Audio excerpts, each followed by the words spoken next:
Tunadeka, basi tunaomba mtuvumilie.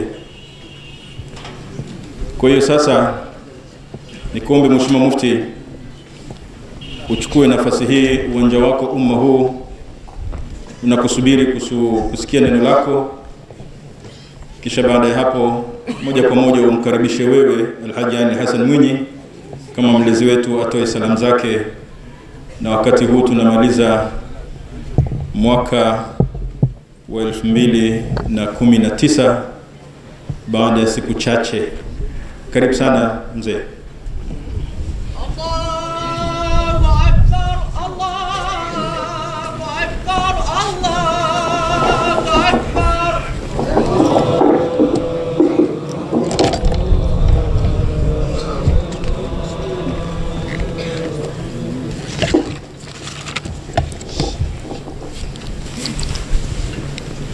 بسم الله الرحمن الرحيم. الحمد لله ذي الجلال والإكرام، والصلاة والسلام على سيدنا محمد خير الأنام وعلى آله وصحبه البررة الكرام. أما بعد. Mheshimiwa mgeni wetu rasmi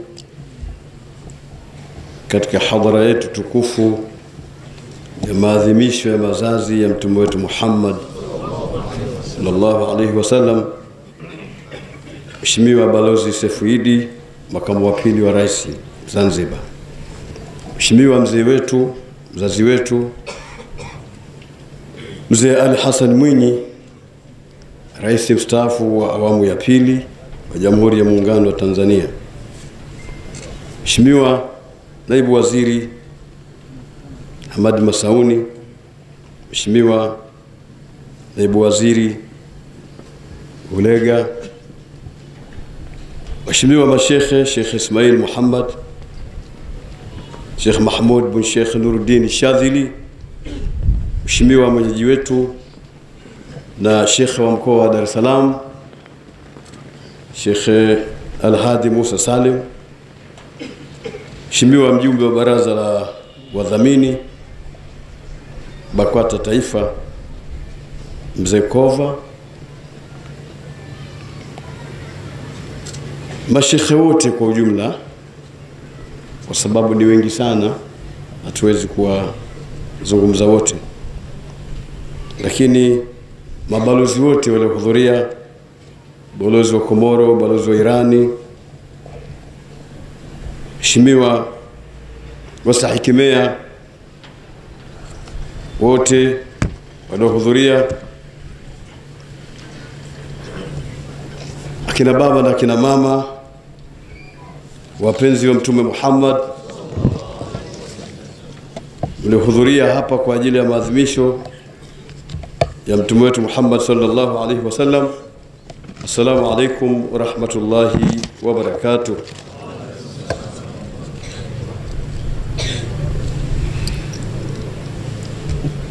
Mimi nitakuzungumza machache sana ili kumpa nafasi mgeni rasmi aweze kuzungumza, na kwa tabia itifaki mgeni rasmi ndio mwenye hadhara yake na ndiye mwenye kuzungumza nasaha ambazo ametupangia leo katika hadhara yetu hii. Naomba Mwenyezi Mungu amwafikishe inshallah. Nataka kugusia jambo moja tu ambalo ndio katika jumla ya sifa za mtume wetu Muhammad sallallahu alaihi wasallam. Mtume wetu Muhammad afsahu man nataqa bidhat, ndiye mtu wa pekee aliyekuwa fasaha kuliko mtu mwingine yote yule. Hakuna na hatapatikana mwanadamu ambaye atakuwa na sifa kama sifa ya mtume wetu Muhammad sallallahu alaihi wasallam. Hana toa, hana dosari katika lugha yake, katika mazungumzo yake, katika kuchanganyikana kwake na watu. Alikuwa akimvutia kila mmoja, akiwavutia waumini aliokuwa nao, alikuwa akiwavutia wasiokuwa waumini, alikuwa akiwavutia watu wa dini nyingine. Saa zote mtume alikuwa na talaqatul wajhi, alikuwa na ukunjufu wa uso. Mimi mpaka leo sijagundua kwa nini baadhi ya mashekhe wanapenda kunja nyuso hizi. Mpaka leo najaribu kufanya utafiti, bado sijangaliwa mpaka leo. Hawa wametoa wapi mashekhe hawa kunja nyuso? Na mtume alipochukua na wanadamu tu katika ile fikra, na ilikuwa ni fikra njema, fikratun sahiha, ya kwamba Abdullah ibn Ummi Maktum watakaposlimu wale sanadidu Quraysh, wale watu ambao mamwinyi, watu wakubwa wenye ubora, wenye sharafu, basi mwenyewe huyu naye ataingia katika Uislamu. Ilikuwa ndio fikra ya Mtume sallallahu alaihi wasallam.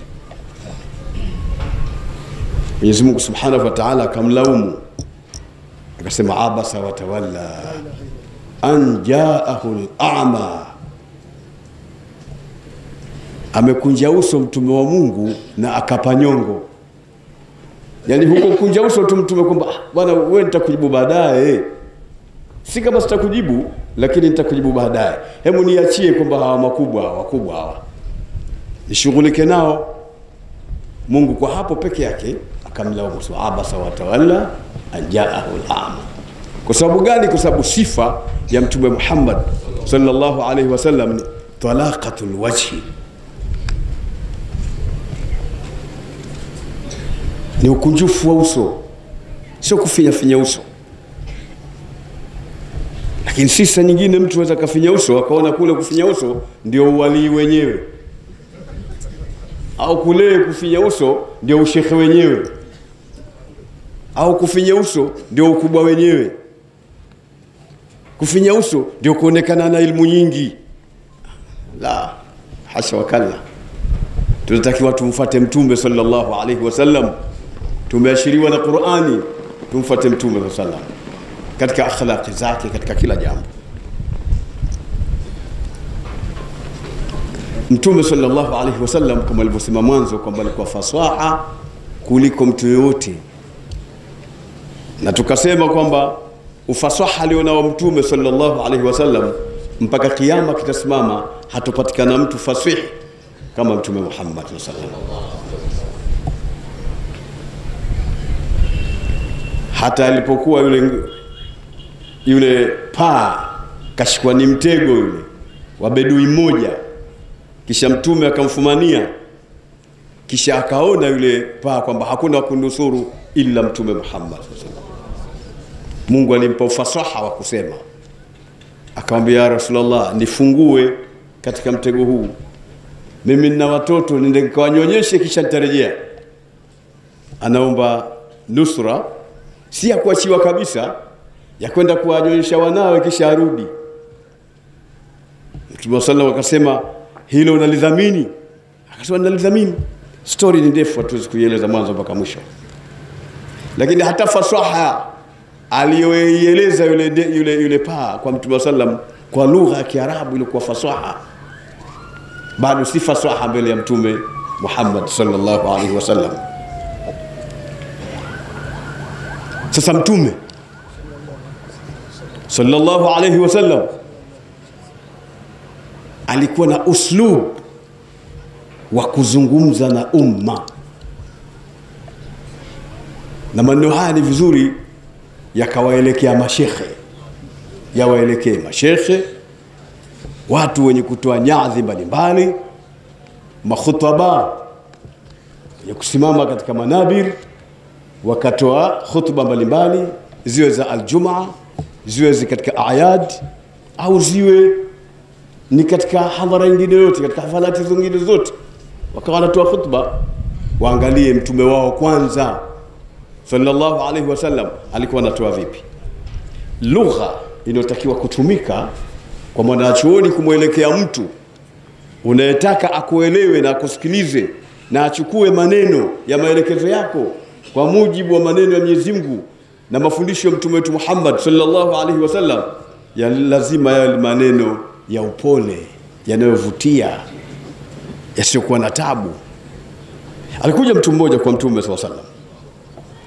Alipokuja yule mtu huko anatweta, kama ya Rasulullah ausini, zungumza kwa ukali, ewe Mtume wa Mungu, niusie, nipe wasia, nifundishe dini. Mtume sallallahu alaihi wasallam alichokitazama sio kumfundisha dini tu, alimuona ana tabia ya ghadhabu hivi. Tabia yake ni ya kukasirika. Akaona huyu si wa kuambiwa fanya hiki. Kwanza atengenezwe katika lile umbile lake la akhlaq, zile tabia zake. La taghlab, usikasirike. Yule akaona ukasirika ndio tabia yake. Kwa nini analikuwa asikasirike? Kwa hiyo Mtume bado hajamwambia kitu, bado hajamfundisha kitu. Akarudia tena, ya Rasulullah ausini, niusie. Mtume akasema la taghlab, usighadhibike.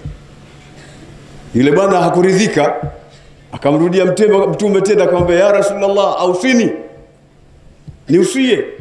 Mtume akasimama pale anamwambia la taghlab, usikasirike. Hakwenda kwingine. Utaona Mtume sallallahu alaihi wasallam alitaka kumfundisha kwamba ghadhabu ni jambo baya, ukasirika ni mawaidha tosha, ukasirika ni kitu hakifai. Mtume sallallahu alaihi wasallam anamwambia yule bwana. Lakini Mtume sallallahu alaihi wasallam alikuwa akimweleza mtu kwa kadiri ya jinsi alivyo. Mahala pakiwa na watu wengi anajua aseme nao vipi, mahala pakiwa na watu kidogo ajua aseme nao vipi, mahala pakiwa na watu wa aina fulani anakwenda nao vipi. Huu ndio uslub wa mauidha wa khutba kwa mashekhe. Hata Mtume sallallahu alaihi wasallam ilipokuwa anaelezea mambo ya wakina mama, kule kuchanganyika mtu na mkewe, hakueleza lugha ya moja kwa moja.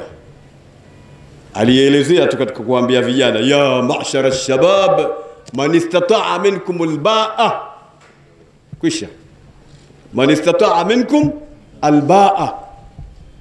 Hapa na lugha nyingi ya Kiarabu inatakiwa itumike ya waziwazi, lakini Mtume sallallahu alaihi wasallam hakuitumia, na yeye ni fasihi. Lakini asema man istata'a minkum alba'a, awezae katika nyinyi kuoa. Lakini alba'a, wanazuoni mashekhe mpo, tukifasiri tutachukua muda mwingi. Lakini alhasil ni kwamba Mtume sallam anaonyesha namna ya kuzungumza na watu, na hii ni itibaan ya namna ya uslubu aliotumia Mwenyezi Mungu Subhanahu wa Ta'ala. Hata Mungu mwenyewe alipowaambia wanadamu waislamu wachanganyike na wake zao, alisema bashiruhun. Hakutumia lugha nyingine yoyote ambayo sitaki kuileta mimi hapa. Alitumia neno bashiruhun kwa maana ya kuchanganyikana kwao.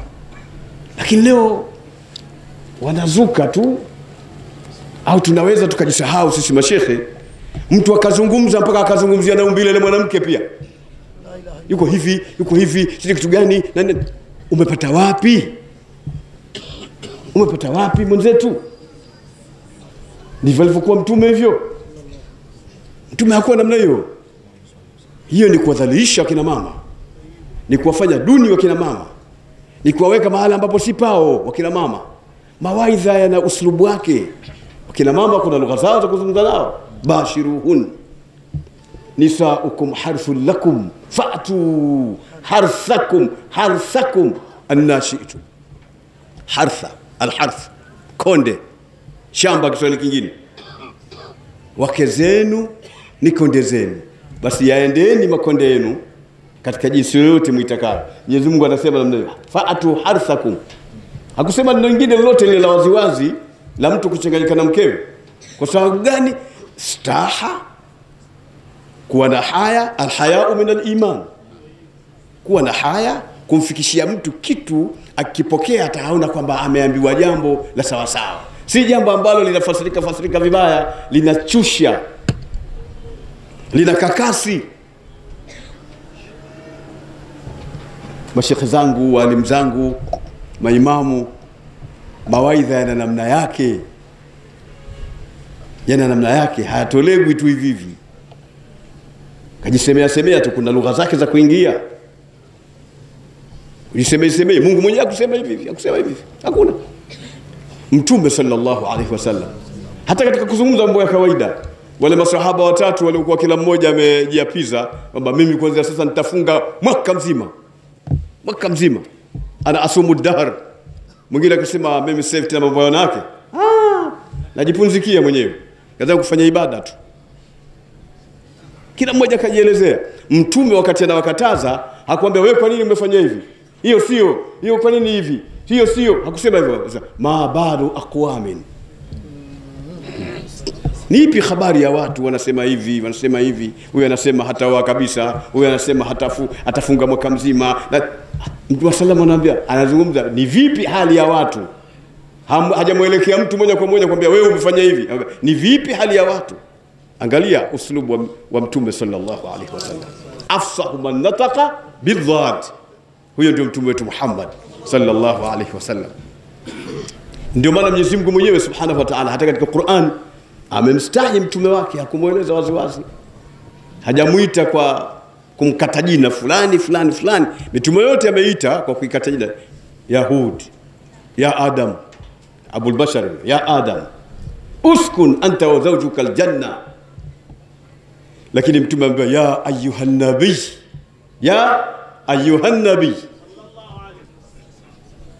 hii habari Mungu pia amemstahi mtume jinsi alivyo, amemjenga katika hali ya namna hiyo, na ndivyo mtume alivyojenga umati wake, umati Muhammad sallallahu alaihi wasallam. Kwa hiyo katika nyadhi zetu, katika maelezo yetu na mahala ambapo tunajaribu kuzungumza, tuzungumze lugha ambazo za staha, zisizo lugha za kumpelekea mtu ambazo zina maneno yasiyokuwa na staha, na hali ya kuwa maneno yenye staha yapo mengi. Alafu mimi nimesoma kwa mashekhe wengi, lakini sijawahi kufasiriwa na shekhe hata mmoja tafsiri iliyo ya waziwazi namna hiyo. Na ibara nyingi, lakini hakuna ibara za waziwazi. Sio zitoa wapi watu wengine, sisi tutolewa wapi? Na lazima mtu uwe na shekhe, lazima uwe na shekhe. Shekhe ndio atakupa miongozo ya kila kitu. Wale watu wa tarika wana maneno yao, wameandika katika vitabu vya tarika, man la sheikha lahu fa shaykhuhu ash-shaytan. Wana maneno yao wale watu wa tarika, alafu wanadhikiri kidogo, Allah, wanasema kidogo afa kupiga dhikri kidogo. Kwa hiyo ndugu zangu Waislamu, mimi ujumbe wangu wa leo, nilikuwa na maneno mengi, lakini mzee wangu nataka apate nafasi ya kusema. Nitakueleza tu kwamba uslubu wa mawaidha ndio ujumbe wangu wa leo. Uwe ni uslubu na ukubalika kiakili, na uslubu na wenye staha na wenye lugha ya staha, sio kudhalilisha, kumtaja mtu vibaya haifai. Hata katika Uislamu ataingiaje ili jitu ngele kichwa chake kibaya, ana bichwa kubwa sana ile aliye kafiri, huwezi kumueleza mtu namna hiyo afa kaingia katika Uislamu. Yule Myahudi alikuja kwa mtume akampiga konde mgongoni, masahaba wakapanic, wakataka kumvaa mtume sallallahu alaihi wasallam, wakasema mwachieni. Kisha akamwita, una habari gani wewe, mbona umechukua jukumu la kunipiga, ni kipi kilichokupelekea unipige? Akasema, nimesoma katika vitabu vya tangu vilivyotangulia, nikakuta sifa ya mtume atakayekuja katika akhiri zaman, jina lake ni Muhammad. Mtume huyo ni mpole, ana subira, anapenda watu, hakasiriki. Nimejaribu kufanya hivi nione ni kweli, sallu ala taha, lakini nimekuta ni kweli. Kwa hiyo wewe ni mtume wa kweli ambaye nimekusoma wewe, nilikuwa bado sijakuona tu, leo nimekuona sifa zako. Ashhadu an la ilaha illa Allah wa ashhadu anna Muhammadan rasulullah. Sallallahu ala Sayyidina Muhammad tikiyani. wapenzi wa mtume hao. Aya min ayatillah. Kwa hiyo Waislamu, walimu zangu, nataka kumirudisha katika hali hii. Mtu mmoja, nimalizie, alikuja kwa mtume akaelezea habari inayohusiana na wakina mama. Mtume sallam akamwambia hapana, altafukum li ahli wa ana altafukum li ahli. Kisha akisema ma akrama nisaa illa karim wa ma ahanahun illa laim, yaghlibuna alkarim wa yaghlibuhunna laim. Mtume maneno yake mazuri sana. Mpole wenu ni yule ambaye ni mpole wenu kwa ahli wake, na mimi mtume wenu Muhammad ni mpole wenu nyinyi kwa ahli zangu. Hakuna mtu ambaye amewapa heshima wanawake isipokuwa mtu mwenye busara, mwenye heshima zake, mtu mtukufu, na hakuwatweza na kuwadharau isipokuwa yule mtu duni sana, yani mtu anayewadharau wanawake au anaeleza sifa ambazo haziingii katika mahala pake. Huyu mtu amemuita laim. Laim manake mtu duni, mtu wa chini sana, hafai kupimwa, hana kima mbele za watu. Kwa hiyo wasia wetu tukitoka hapa, tuchukue maneno ya kwamba mawaidha, khutuba, mihadhara iende kufuata uslub aliotumia mtume wetu Muhammad sallallahu alaihi wasallam, uslub wa rifq, pole, busara, kuangalia muktadha alhal. Huwezi kuwa leo tu kwa mtume sallam ukatueleza vitu vingine vya kutia kiyama nini. Kuna muda wake wa kuzungumza mambo ya kiyama. Hapa ni mtume Muhammad sallallahu alaihi wasallam. Halafu tunakuja kuzungumza watu katika mazishi, unazungumza mawaidha ya harusi. Katika harusi unazungumza mawaidha ya kifo. Unakanganya watu, kila kitu lazima kiende katika mahala pake. Likulli maqamin maqal wa likulli zamani rijal. Mwisho niseme tuienzi amani. Mwenyezi Mungu ni amani, na amezungumza katika khutba ya mwanzo kabisa ya Sheikh Athmani hapa. Lakini mtume pia ni amani vile vile. Amekuja kusimamia amani mpaka amani imepatikana, watu wakimpenda. Mtu mmoja kamuua Hamza ibn Abd al-Muttalib, anaitwa al-Wahshi. Anaeleweka, nimesoma sera, mnajua Wahshi mtu gani, kwa ahadi ya kwamba akifanya hivyo ataachiwa huru kwa sababu alikuwa ni mtumwa. Kisha kalitumbua kalitumbua tumbo la bwana mkubwa huyu, akatoa maini, akampole mama Hindi, akatafuna kidogo. Angalia mtu mkubwa namna hii. Huyu mtu unamuona mtume atamtazamaje? Mtu namna hii amemfanya ami yake namna hii, amemfanya mtu mkubwa amiru shuhada namna hii. Unafikiria baada ya hapo mtume atakuwaje baina yake na yule mtu? Lakini walipokuja kuukomboa mji wa Makka, Wahshi alikimbia mjini, akaona sasa hapa si hakuna salama. Lakini ufupi wa mambo, Mtume sallallahu alimuuliza yule Wahshi yupo, akaba haonekani mjini, bamtafuteni mumlete. Kama naletwa kwa sababu gani mimi nitakwenda kuuliwa? Umetakiwa. Akapelekwa marshi. Alipofika kwa Mtume sallam akaambiwa tubia. Akaambia nitatubiaje ya Rasulullah, hali ya kuwa mimi nimefanya mambo yote mabaya, nimeua, nimefanya uzinifu, nimefanya ukafiri, na vitu vyote ambavyo wewe umesema hivi ni lazima mtu aingie motoni. Kabla Mwenyezi Mungu akateremsha illa man taba wa amana wa amila salih, kashuka aya hiyo. Sasa lakini siwezi kutubia. Siwezi kutubia. Kwa hiyo story ni ndefu, lakini baadaye Mtume sallam alimsamehe katika kila jambo, na yule bwana akapiga shahada, akaingia katika Uislamu. Sasa angalia ni lipi lilomvuta hapa. Mtume alimpa amani huyu mtu. Kwa hiyo amani ni muhimu sana katika nchi yetu.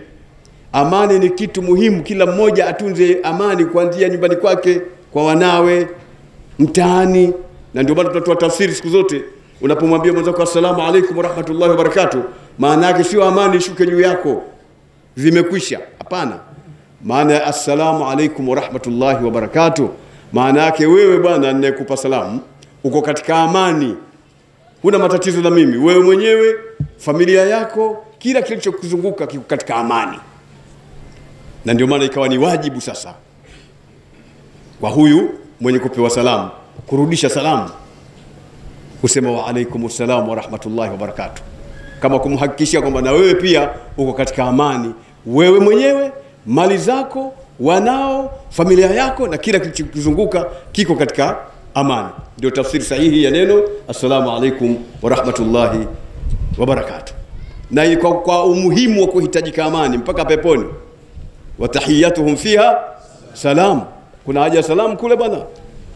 Tajri min tahtiha al-anhar, na mito musaffa ladhatul lisharibin. Peponi kuna kila kitu kinachotakiwa. Ukiingia katika maji mto hivyo unataka kuogelea, kuna wasiwasi wa kenge wala mamba, kama hapa sitachukuliwa hapa sijui. Unayaamrisha yale maji nipeleke kule, unapelekwa mpaka kule. Peponi amani. Na anapoingia peponi anafadkhuluha bisalamin aminin, bisalamin aminin, kuonesha umuhimu wa amani tu. Hata peponi hapo hakuna haja ya kuzungumza maneno hayo, bado Mungu anawaambia watu ni mahala pa amani, bado inahitajika. Sikwambii katika dunia hii ambayo la tazinu inda Allahi janaha ba'udha, hiya dunya aqallu min alqalil wa ashiquha adhallu min aldhalil, tusimu bisihriha qauman wa tu'mi fahum mutahayyiruna bighairi dalil. Ya dunya adallat tawaifa wa qabaila falharisu ghabi, ulimwengu umepoteza mataifa mengi na makabila mengi kwa sababu ya fujo zake, basi mwenye kuupupia ulimwengu ghabi ni mpumbavu. Mheshimiwa mzee wangu, baba yangu mzee Ali Hassan Mwinyi, nimeambiwa uje uzungumze kidogo, basi na wewe utabaruku kidogo na maneno mawili matatu, watu waone raha kukuona mzee wetu. Wallahu wali tawfiq, wa salamu alaykum wa rahmatullahi wa barakatuh.